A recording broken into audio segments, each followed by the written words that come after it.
Discuss about restriction modification systems. Now bacterial cell produces restriction enzyme, and that restriction enzyme don't cut the DNA of the bacteria, even though that bacterial DNA has many recognition site for that particular restriction enzyme. Okay, we all know bacterial cell produces restriction enzyme to cut the viral DNA, the foreign DNA.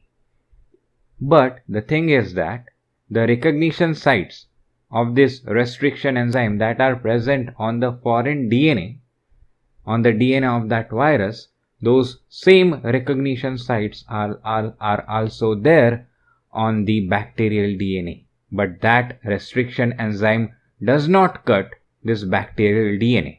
And why is that? The reason behind that is there is existence of this restriction modification system. Now let's see what are those. Now this restriction system includes restriction endonucleases that recognizes specific DNA sequences which are called recognition sites, and these restriction endonucleases, after recognizing this specific DNA sequences, cleaves the DNA at this specific DNA sequences, okay, on the DNA molecule. Wherever there are this recognition sites, on those sites there is cleavage, and that cleavage is done by the restriction endonucleases. So that is how this restriction system works. But there is also another system which is known as modification system. Now this modification system includes modification enzymes, which is DNA methylase, and what this modification enzyme do is it recognizes recognition sites, and then this modifying enzyme modifies the recognition site by adding methyl group to one or two bases. Okay. There is this modification system. In this modification system, there are modification enzyme.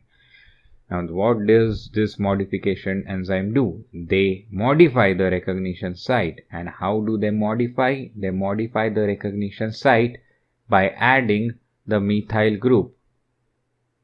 So, the recognition site which are present in the bacterial DNA are being modified by this modification enzyme so that the restriction enzymes will not be able to cut the bacterial DNA. It will be only able to cut the viral DNA. That's the whole point.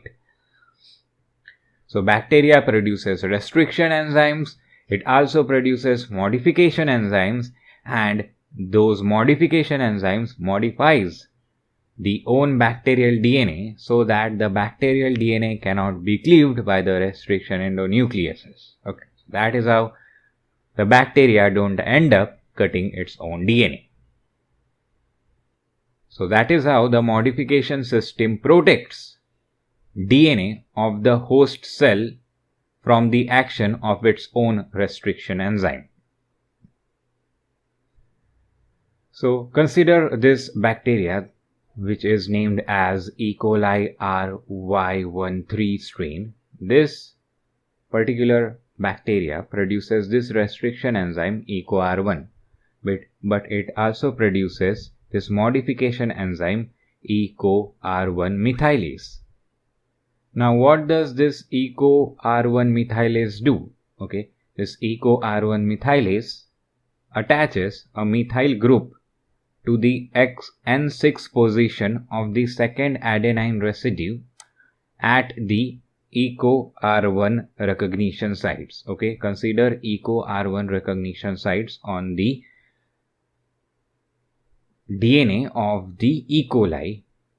Okay, and on those recognition sites there are these adenine residues.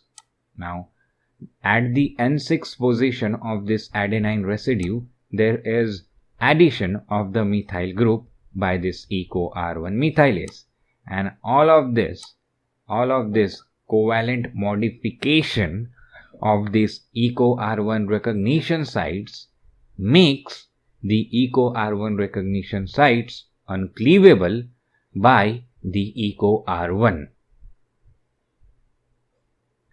Okay, so in E. coli, the DNA of E. coli have EcoR1 recognition sites. Those recognition sites are covalently modified by EcoR1 methylase, and that is the reason why the EcoR1 restriction enzyme, which is produced by E. coli only, is not able to cleave the E. coli DNA. That's the whole point here.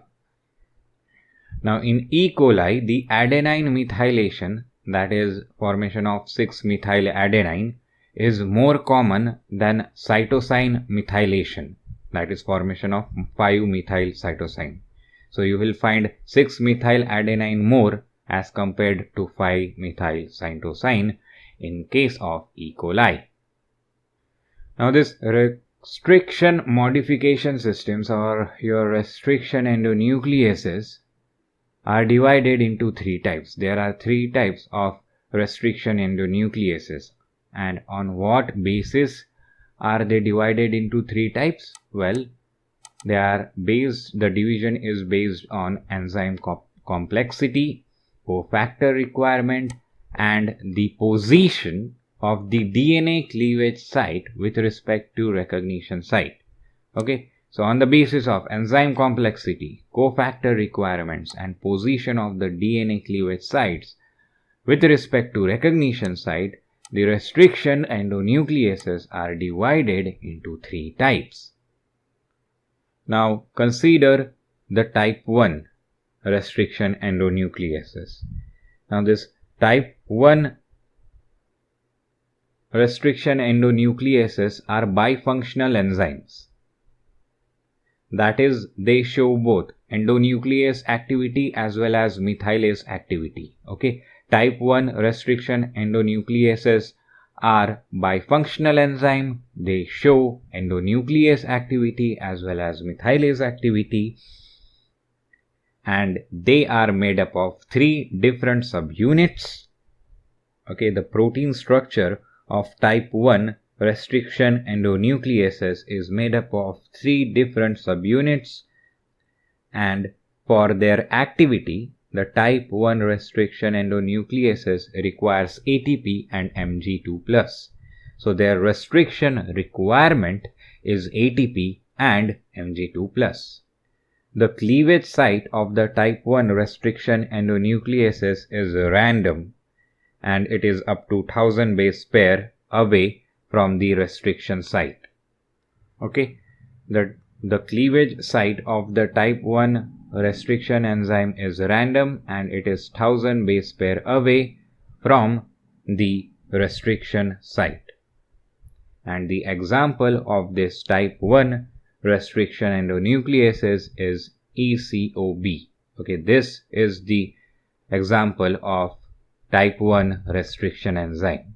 Okay, it is a bifunctional enzyme. It is made up of 3 different subunits. It requires ATP and Mg2+ for its activity, and the cleavage site is random, and it is 1000 base pair away from the recognition site or the restriction site. That is how the type 1 restriction endonucleases are. Now let's talk about the type 2 restriction endonucleases. Now this type 2 restriction endonucleases are unifunctional enzymes. Okay, type 1 was bifunctional, whereas this type 2 is unifunctional. It means it shows separate endonucleases or methylase activity. And the protein structure of this type 2 restriction endonucleases is made up of 2 identical units. It requires Mg2+ for its activity. The cleavage site is at or near the restriction site. Okay, at the recognition site or the restriction site, it makes cleavage. It cleaves the restriction site. Okay, type 2 restriction enzymes. And the example of this type 2 restriction endonucleases is EcoR1. Now let's see the type 3 restriction endonucleases. Now this type 3 restriction endonucleases is bifunctional. Okay, type 1 was bifunctional, type 2 was unifunctional, and type 3 again is bifunctional, and it shows its endonuclease and methylase activity simultaneously. And this type 3 restriction endonucleases is made up of two different subunits.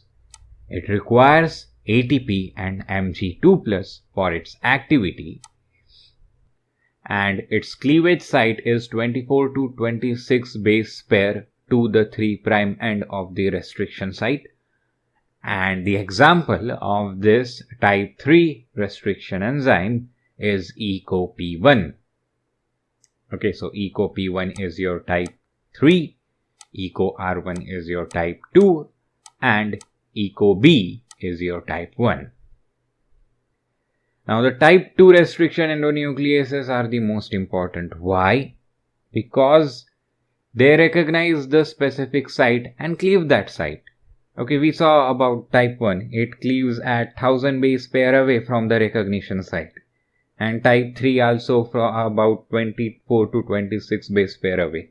That is, we don't want to use that in our experiment. That is the reason why we use type 2 restriction endonucleases in our cloning experiment, in our mapping experiments.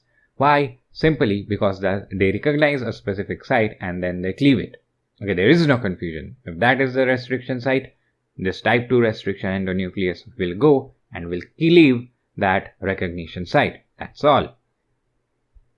Now, more than 3000 type 2 restriction endonucleases have been isolated and characterized.